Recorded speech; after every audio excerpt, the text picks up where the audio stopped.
Ah, t'es là, toi? Ben justement, je t'attendais. Avant toute chose, je t'invite à aller voir la vidéo de présentation de la chaîne La Licorne Filante. Pour commencer, je vais te lire un poème qui servira d'introduction, qui te mettra dans l'ambiance. Je tiens aussi à dire que je ne suis pas un adepte des courants de pensée qui stipulent que des démons, des ennemis viennent nous attaquer. Je pense plutôt que nous sommes maîtres de notre destin tant que une force ne nous est pas supérieure. C'est parti. Un beau-père peu enthousiaste. Vers quoi faut-il tendre pour tondre le gazon de Londres? Se raccorder à ce tendre gendre pour pondre un engin qui va correspondre aux besoins? Ainsi nous pourrons prendre l'herbe, attendre qu'il se transforme en compost, l'étendre, et ainsi tout le monde pourra se détendre dès lors que la licence va se répandre. Ou bien des discordes qui vont distendre et confondre à s'y méprendre, c'est-à-dire laisser l'ennemi tendre ton esprit et le faire fondre jusqu'aux cendres, t'incitant à vendre ton âme jusqu'à descendre en enfer et pendre ton corps avec une corde. Tu diras encore au diable, puis-je reprendre ce qui m'est dû? Et il va répondre, hélas, tes désirs ne sont pas désordres. L'enfer est un séjour qui ne cesse de s'étendre, et il est un tel désordre qui, dès lors qu'on me demande de prendre, je ne peux le rendre. Tu ne peux que fendre tes phalanges jusqu'à mordre la poussière. Ne veux-tu pas entendre ce que ces œuvres peuvent engendrer, lesquelles tu es en train de dépendre, afin de t'accorder à ma parole, dit Dieu? En cela, il faut comprendre qu'il est diabolique de ne se limiter qu'à entreprendre. Heureux celui qui veut apprendre de soi, de ses erreurs, des autres, aux autres, à se contrôler et à discerner le vrai du faux. Parce que l'amour est synonyme d'apprentissage, il n'est réel que si on a la sagesse d'admettre qu'on en apprendra tous les jours.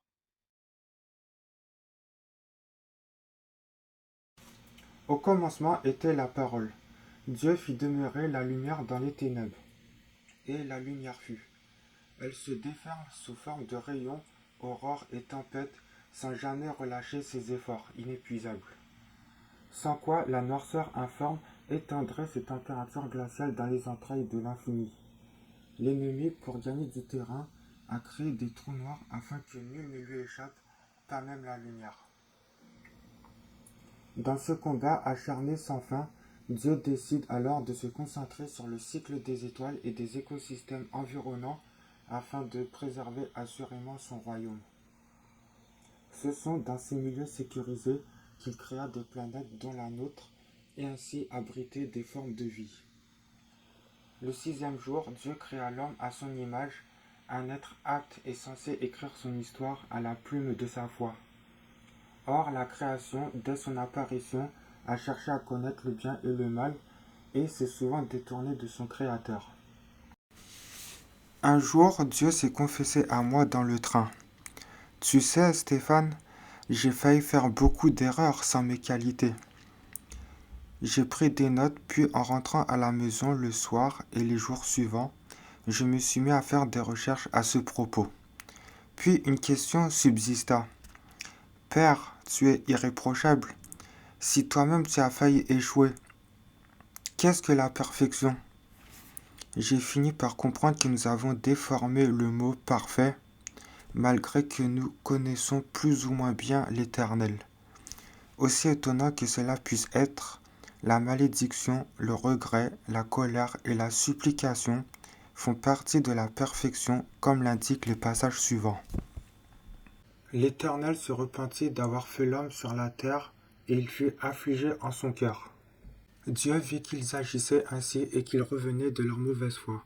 Alors Dieu se repentit du mal qu'il avait résolu de leur faire, et il ne le fit plus.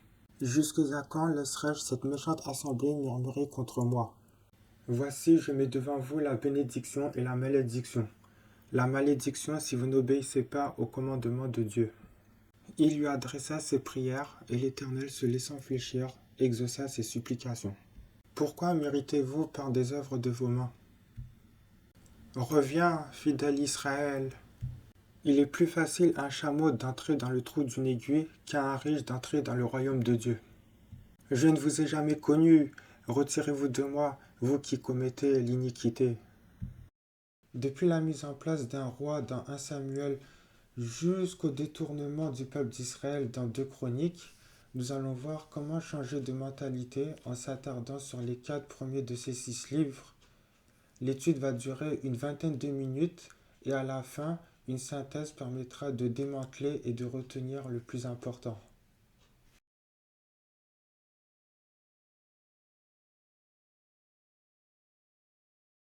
Commençons avec le premier livre de Samuel. Élie est un prophète bon aux yeux de l'Éternel et a recueilli Samuel.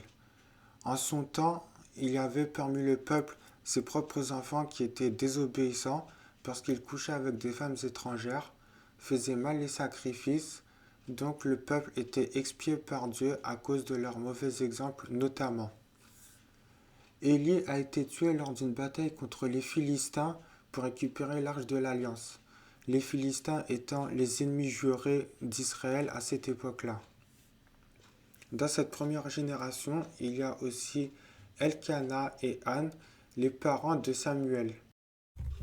Ce juge d'Israël est semblable à Élie, il est bon aux yeux de l'Éternel et c'est aussi un prophète. Samuel a de l'influence politique et religieuse. C'est Samuel qui a prononcé au chapitre 15, verset 23, l'obéissance vaut mieux que les sacrifices. Les enfants de Samuel ne marchèrent pas sur ses pas, car il se livra à la cupidité, recevait des présents et violait la justice. Tout autour d'Israël, il y avait des royaumes et ce système fonctionnait bien.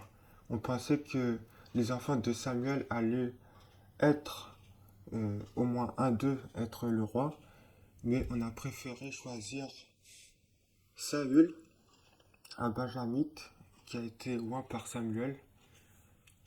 Plus tard, nous verrons qu'il a trompé Dieu à cause des holocaustes et d'une magicienne.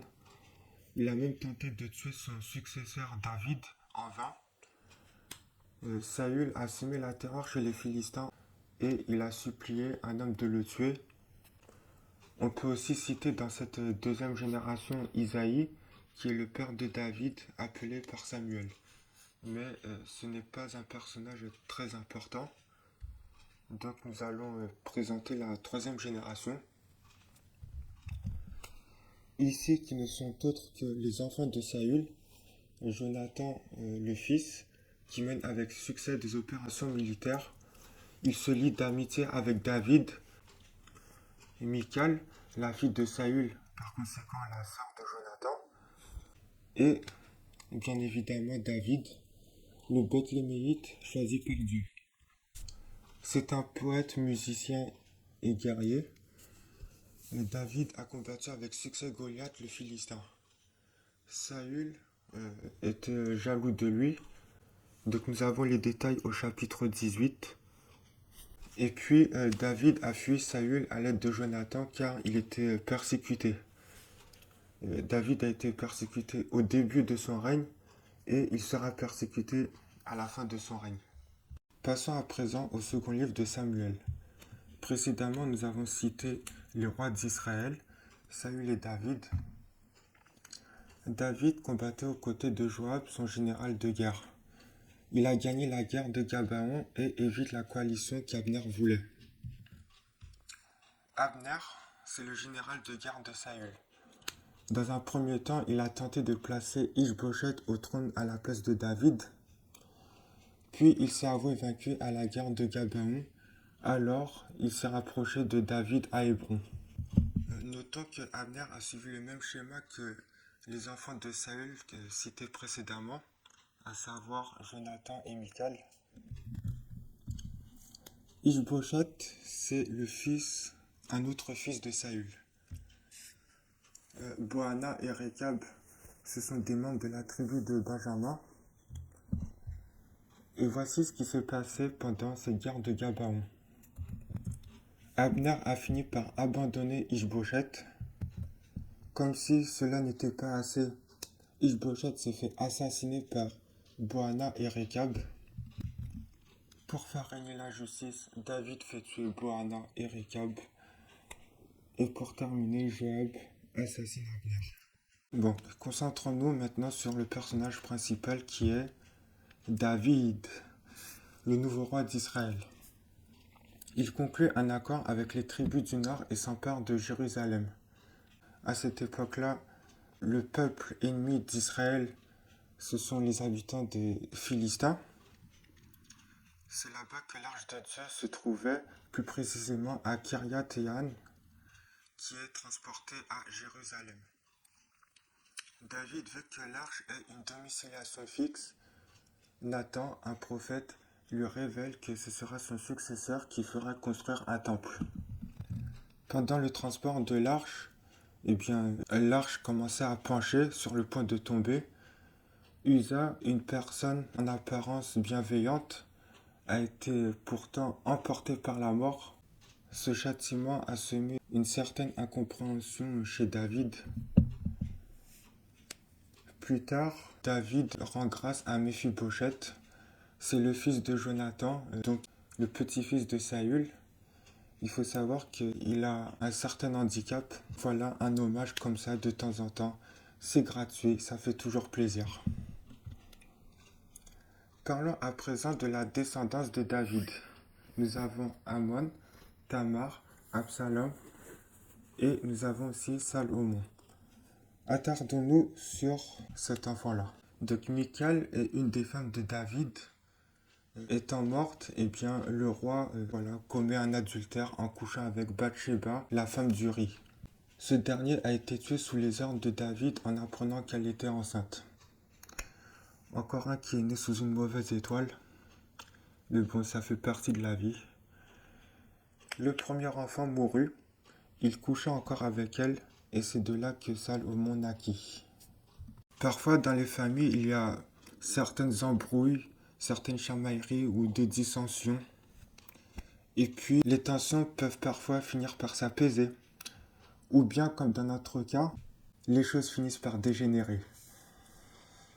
Et là, Amon a commis l'irréparable.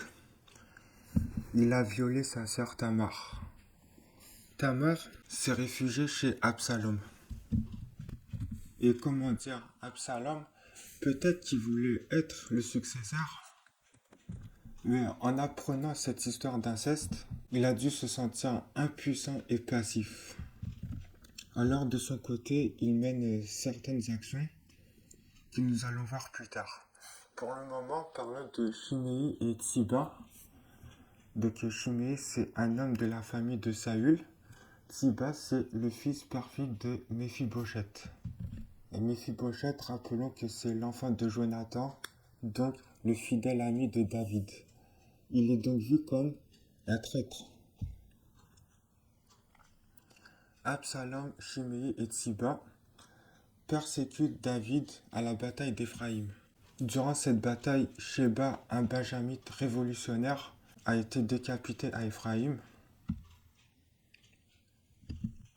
Et si je ne dis pas de bêtises, toujours dans cette bataille d'Éphraïm, Joab exécute Absalom avec 10 hommes. Pour David, c'est l'événement de trop. Il tombe alors en dépression. Et voilà donc la dernière flèche qui apparaît, c'est pour représenter la succession de pouvoir. David lègue la place de roi à Salomon. À présent au premier livre des rois. Précédemment, nous avons évoqué le roi David, son fils Salomon, le prophète Nathan et Shimei, le benjamite. Adonijah, c'est le fils de Haggith. Il veut se faire roi avant que David le sache à la place de Salomon. Alors, pour tirer les circonstances à son avantage, il invite Abiathar le sacrificateur et Joab.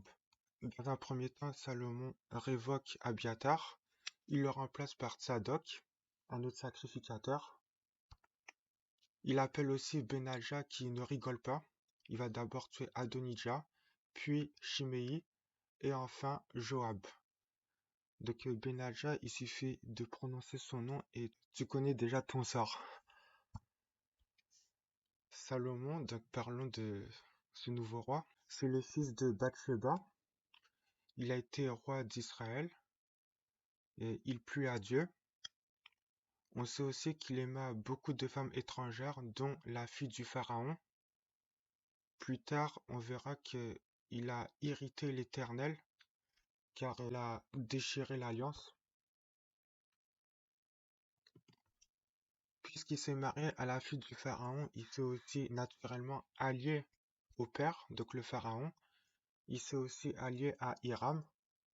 À la fin de sa vie, il a été tellement idolâtre, c'est ce qui a causé sa chute. C'est aussi à cause de cette idolâtrie que Israël s'est divisé en 12 tribus. Et dans ce même chapitre, chapitre 11, on apprend aussi son décès. Jéroboam, il a été roi d'Israël pendant 22 ans. Donc, Jéroboam, c'était un chef de travaux qui s'est d'abord réfugié en Égypte. Selon le prophète Achija, il est désigné pour devenir le roi des 10 tribus.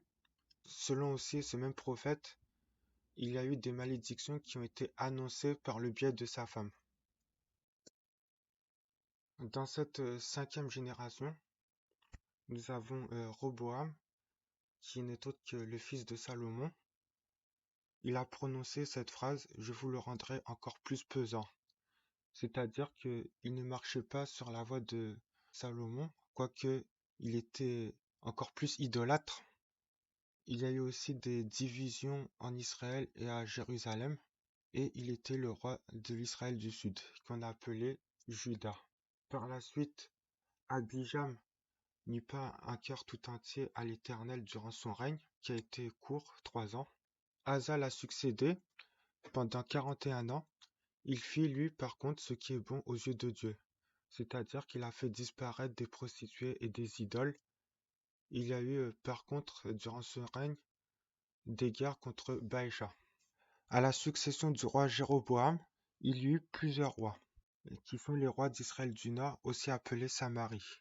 Ces générations firent ce qui est mal aux yeux de Dieu, parce qu'ils ont marché dans les voies de Jéroboam. On commence d'abord par Nadab, qui a régné pendant 2 ans et qui a été tué par Baécha. Ensuite, c'est Baécha lui-même qui a régné pendant 24 ans. Puis Éla, 2 ans. Il y a eu beaucoup d'idoles et de péchés durant son règne. Il a fini par être tué par Zimri. Zimri qui a régné 1 semaine.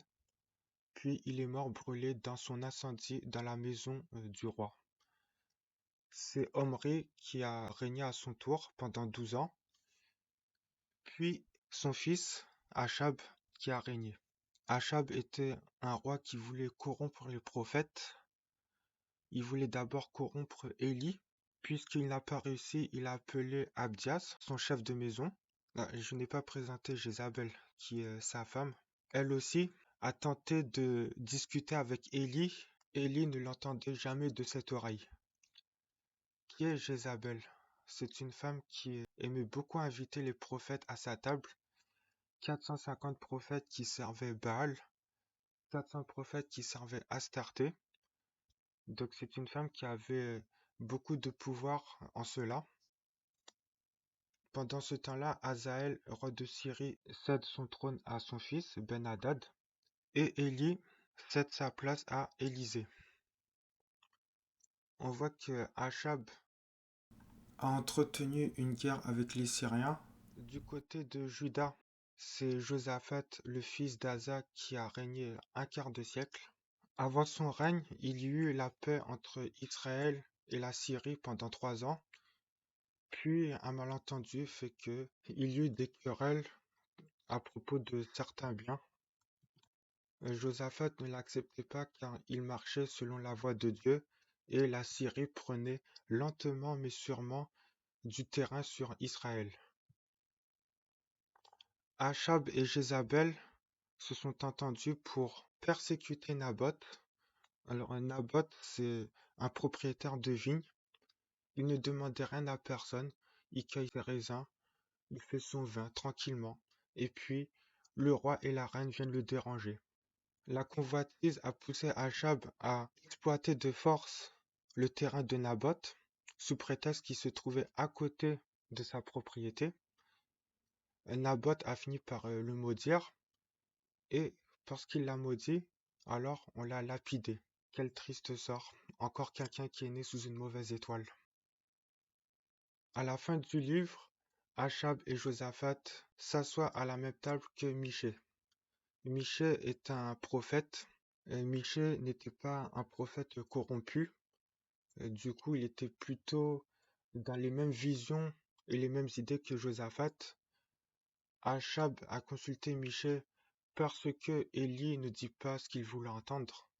C'était sans compter que Michée allait dire aussi ce que Achab ne voulait pas entendre, à savoir la défaite. Une défaite contre les Syriens, ce même peuple qu'il avait vaincu. Pour terminer, le second livre des rois. Nous avons cité précédemment Josaphat, Achab, Élie.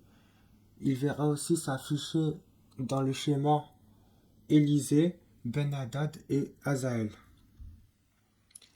Achab cède son trône à Achazia, son enfant. Celui-ci fait comme son père. Il persécute Élie. Il envoie d'abord un chef avec 50 hommes, puis un second chef avec ses 50 hommes, et un troisième chef avec tout autant d'hommes. Mais Élie triomphe toujours. À noter que le troisième chef a été épargné car Élie avait pitié de lui. Achazia mourut. Il cède le trône à Joram son frère car il n'avait pas de descendance. Il est le roi de Samarie. Élisée avait un serviteur qui lui était très fidèle et qui lui a été d'une aide très précieuse. Un jour, Josaphat, le roi d'Édom, et Joram s'allient pour combattre contre Mécha, le roi de Moab. Parlons un peu d'Élisée. Ce prophète qui succède à Élie a vu beaucoup de miracles se produire. Là, pour rappel, Ben-Hadad a cédé son trône à Hazaël, son enfant. Et Josaphat a cédé son trône à Joram, roi de Juda. Il avait pour femme la fille d'Achab et... Oh, quelle horreur! Josaphat a appelé son enfant par le même prénom que l'enfant d'Achab. Et comme si ce n'était pas assez, Joram a appelé son fils comment? Achazia, un autre enfant d'Achab. Pardonne-moi, mais là, la situation est déjà assez compliquée comme ça, et là, je rame. Je rame. Enfin bref. Joram, le fils d'Achab, s'allie avec Achazia, le petit-fils de Josaphat. Ils s'allient ensemble contre Hazaël et le combat. Jéhu, un autre fils de Josaphat, à peine arrivé au pouvoir, tue Joram, ordonne de frapper Achazia et le génocide le plus spectaculaire, il tue tous ceux qui étaient proches d'Achab. Jézabel, sa femme, 70 de ses enfants, il avait beaucoup d'enfants, et les serviteurs de Baal. Pendant ce temps, alors que Élisée était parti en Syrie, Hazaël consulte donc ce prophète pour savoir comment serait la santé de son père Ben-Hadad.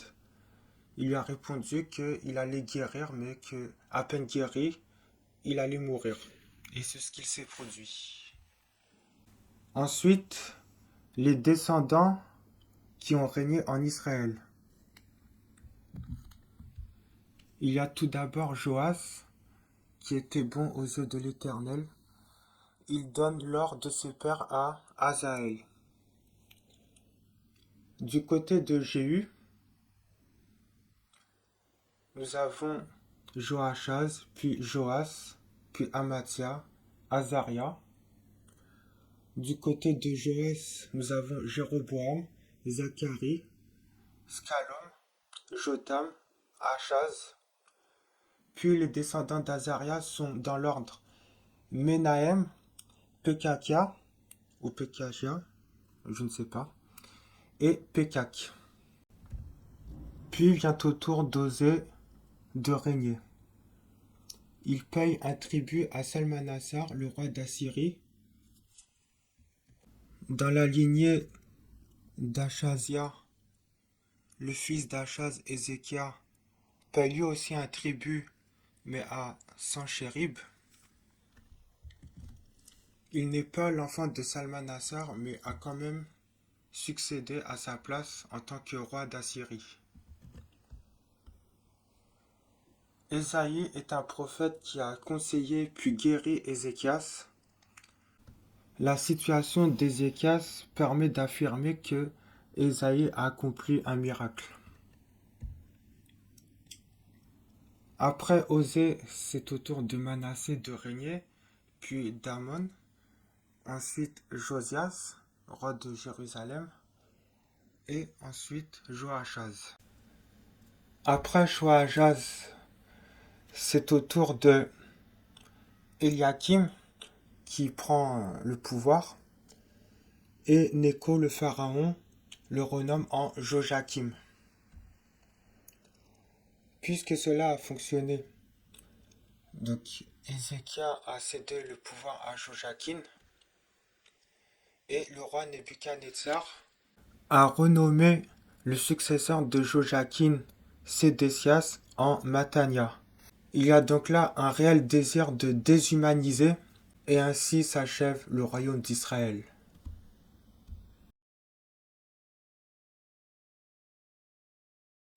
Divisons cette première diapositive en deux.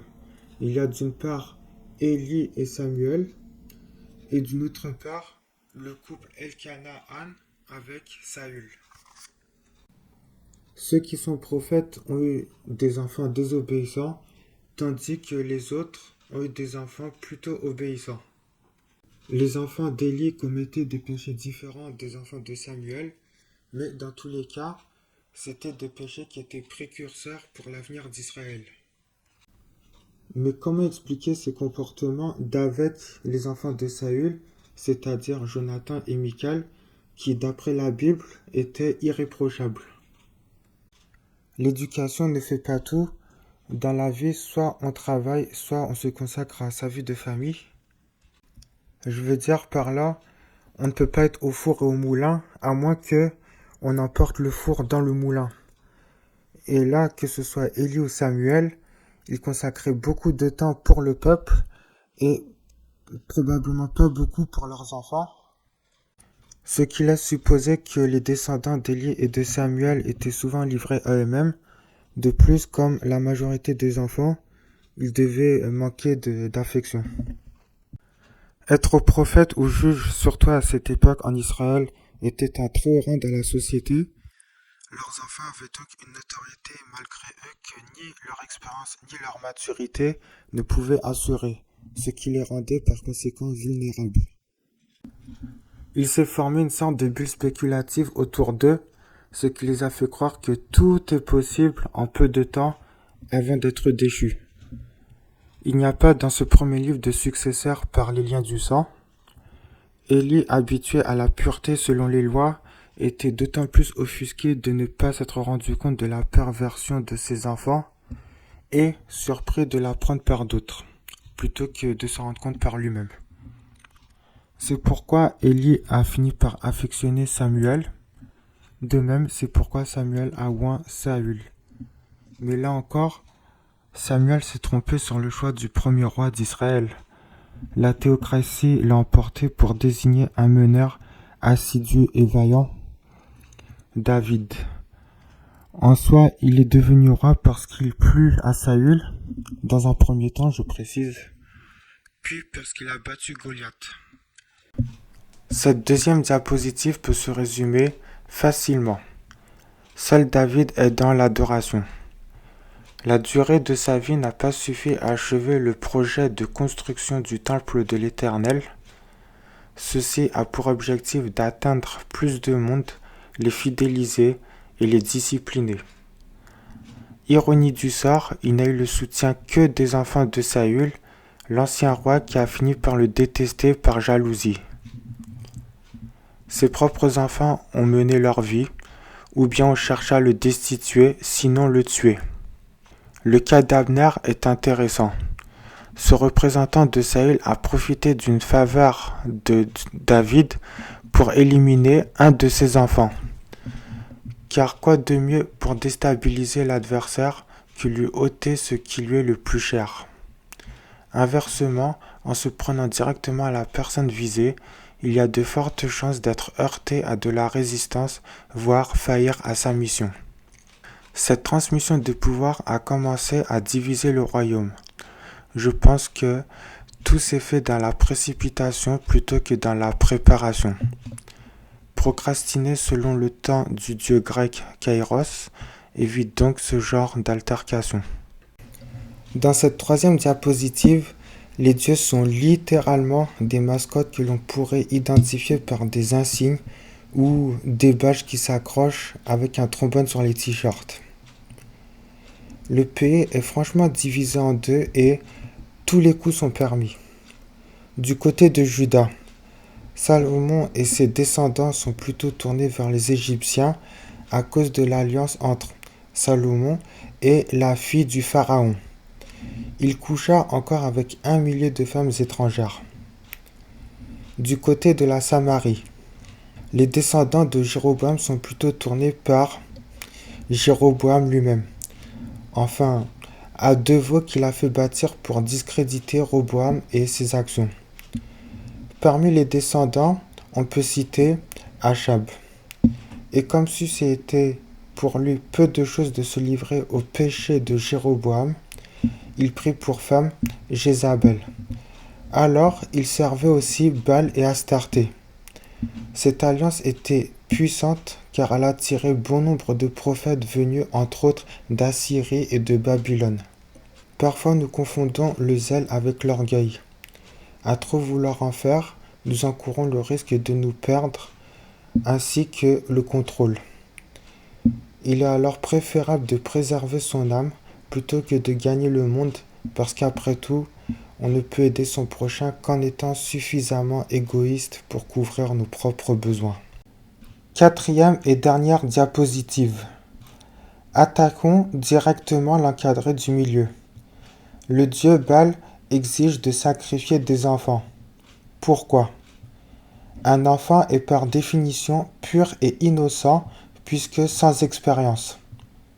Par des transferts d'esprit, le corps de l'adorateur serait instantanément lavé. C'est n'importe quoi, mais certains y croient. Achab a sacrifié son peuple pour préserver ses enfants. Le record enregistré d'accouchement par une seule femme est de 69. Achab avait probablement plusieurs femmes, ou peut-être étaient-ce les prostituées que Jézabel entretenait dans le proxénétisme. Néanmoins, il pensait probablement former une famille souveraine en se servant de Baal. Jéhu a exterminé cet avenir effrayant de la Samarie. Parlons de Juda. Concrètement, lorsqu'un effort nécessite des intervenants, le demandeur lui est assujetti et le demandeur qui a reçu des faveurs est redevable. Mais sur combien de temps ? Souvent nous empruntons à notre postérité, car pour chaque guerre, les chocs post-traumatiques s'étendent sur des décennies. Et puisque personne ne veut reconnaître ses torts, alors tout se fait, paraît-il, au nom de Dieu.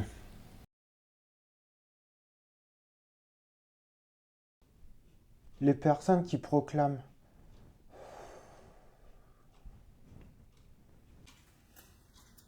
ça là, t'inquiète, je gère. Tranquille, tranquille, ça va aller. Ne réalisent pas ce qu'elles disent. Certes, Dieu triomphera toujours, mais pas facilement. Combien nous qui sommes imparfaits devons évaluer les risques que nous pouvons subir. Satan, lui, ne va pas se jouer des faibles. Il va appeler ses petits démons pour nous tourmenter. Je l'aime, mais elle ne fait pas attention à moi.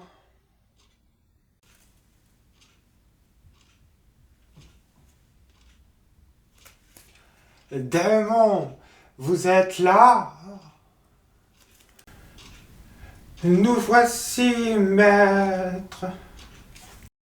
Vous voyez cet homme qui a un pitoyable chagrin d'amour. Il paraît que le devoir vous appelle. Pourquoi nous devons toujours nous coltiner l'émission pas marrante? C'est un ordre, vous dis-je.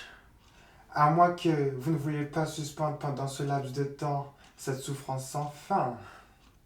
Tout ce que vous voudrez, maître. Si vous saviez combien cette souffrance nous martyrise. Je sais que cet endroit est douloureux. Cessez de me flatter. Et attaquez, bande d'idiots.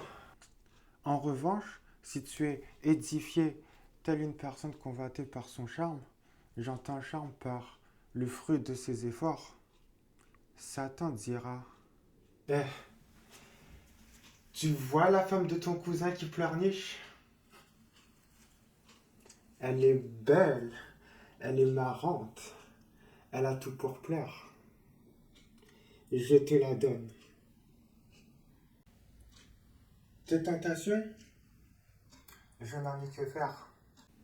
Oh, vraiment. Tu as bien entendu.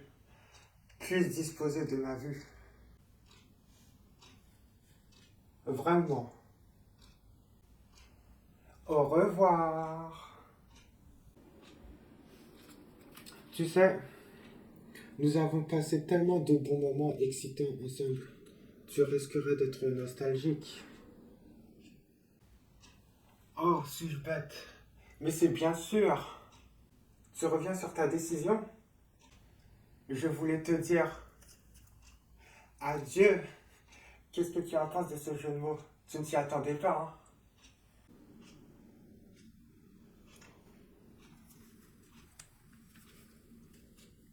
Et Satan s'en alla d'une profonde déception. Les enfants d'Israël firent encore ce qui déplaît à l'Éternel. Ils l'abandonnèrent et ne le servirent plus.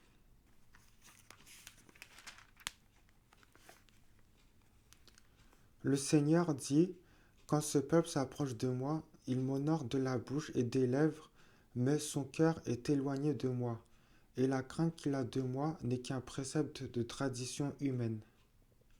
Depuis tout à l'heure, je te parle des ténèbres, donc c'est un ensemble d'endroits cités par les trois religions monothéistes. Mais dans la Bible elle-même, il est dit que mais ils se sont égarés dans leurs pensées et leur cœur sans intelligence. Se vantant d'être sages, ils sont devenus fous. Plus tard, il est marqué: Comme ils ne se sont pas souciés de connaître Dieu, Dieu les a livrés à leur sens réprouvé. Et puis, il y a un autre passage que j'aime bien dans les Proverbes. Un cœur calme est la vie du corps, mais l'envie est la carie des os. Voilà des passages qui me réconfortent dans l'idée que je te citais au début. Quand je pense qu'on aurait pu être en paix avec notre Père, quelque part dans le jardin d'Éden, et voilà que Ève croqua la pomme. La pomme? Comment ça, la pomme? Je te mets le boîtier de l'encyclopédie ici, parce que ça pèse 5 kilos. Bon, voyons voir le pommier. Donc c'est le genre Malus. Effectivement, c'est un arbre qui pousse aussi bien en Europe qu'en Asie qu'en Amérique du Nord. Et sa rusticité est excellente. Oui, mais... mince.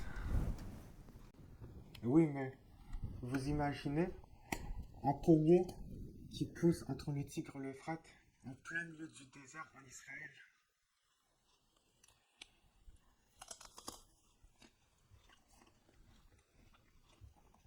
Moi, je n'y crois pas. Franchement, j'y crois pas. Alors, effectivement, c'est étrange que la pomme soit le fruit défendu, et il y a une explication à cela. Ce serait dû à une confusion étymologique parce que Mali et malhomme sont des mots qui veulent dire à la fois mal et pomme. Et comme au tout début de la jeunesse, on parle de connaître le bien et le mal, alors on s'est dit que ce serait la pomme qui serait le fruit défendu. Ce défaut d'interprétation a été si bien ancré dans l'imaginaire collectif que des histoires comme Blanche-Neige ou bien Death Note ont repris la pomme pour incarner le mal. Notons aussi qu'il y a 5 livres à peu près au milieu de l'Ancien Testament. D'ailleurs, je vais reprendre le sommaire. Qui se retrouvent entre les abominations que nous avons citées précédemment et les prophéties. Donc il y a Psaume, Proverbe, Ecclésiaste, Cantique des Cantiques et Ésaïe. Selon moi, les psaumes, ce sont les croyants qui vont vers Dieu. Les proverbes, c'est Dieu qui va vers nous. Ecclésiaste prend garde sur les influences de la chair et du sang. Cantique des Cantiques, c'est connu pour être un livre qui enivre d'amour. Et Ésaïe, attendez, je reprends mes notes. Le livre d'Ésaïe vient fortifier et entretenir la relation que nous devons avoir avec le Père immuable qui règne au siècle des siècles. Mieux vaut la fin d'une chose que son commencement. J'annonce dès le commencement ce qui doit arriver et longtemps d'avance ce qui n'est pas encore accompli. L'orgueil précède la chute. Ta renommée s'est accrue par l'accomplissement de tes promesses. Mais j'établis une alliance avec toi. Dieu est amour. Le Seigneur est plein de miséricorde et de compassion. Aucune tentation ne vous est survenue qui n'ait été humaine, et Dieu, qui est fidèle, ne permettra pas que vous soyez tentés au-delà de vos forces. En effet, la tristesse selon Dieu produit une repentance à salut dont on ne se repent jamais. Lorsqu'il plut à celui qui m'avait mis à part dès le sein de ma mère et qui m'a appelé par sa grâce, de révéler en moi son Fils afin que je l'annonçasse parmi les païens, aussitôt je ne consultais ni la chair ni le sang. C'est lui qui délivre et qui sauve, qui opère des signes et des prodiges dans les cieux et sur la terre. C'est lui qui a délivré Daniel de la puissance des lions. La 4e année, tous leurs fruits seront consacrés à l'Éternel au milieu des réjouissances. La 5e année, vous en mangerez les fruits et vous continuerez à les récolter. À ton avis, combien de temps faut-il pour se différencier et se démarquer?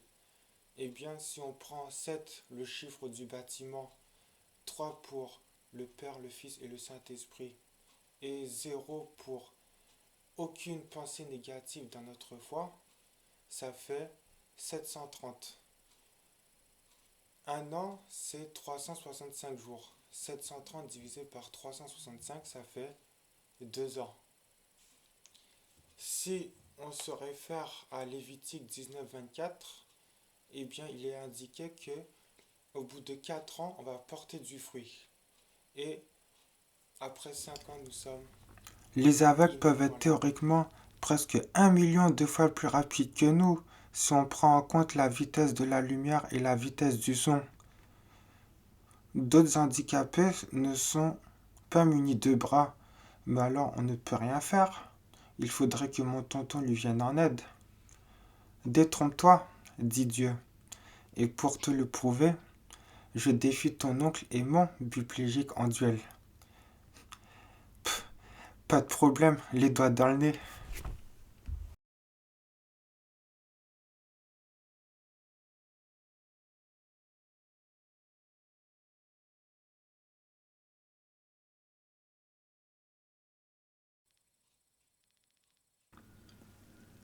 Le téléphone sonne.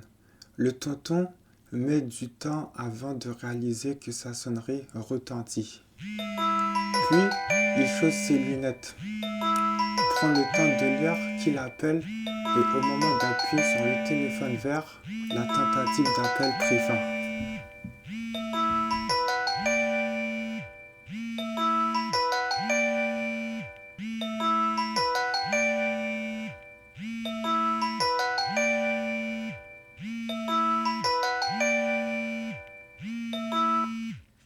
Tonton, tu mets des lunettes de soleil.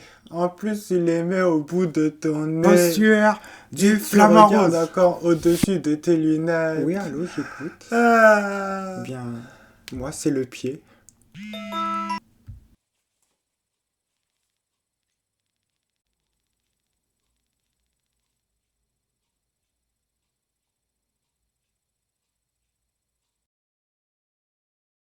Arrivés sur place le jour J, les invités s'installent. L'handicapé feuillette la carte des menus, tandis que le tonton cherche à savoir dans quel sens lire. Ce n'est pourtant pas compliqué, tonton. 2-0.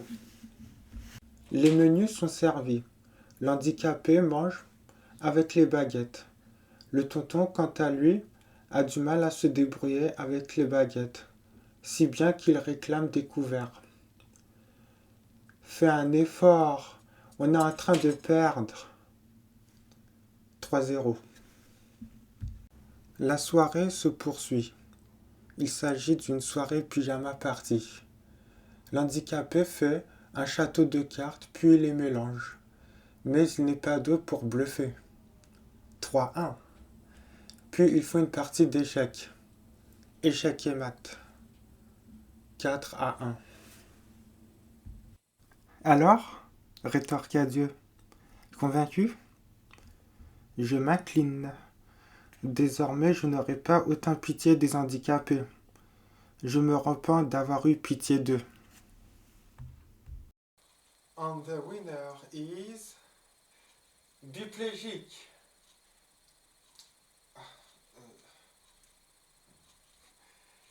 Diplégique.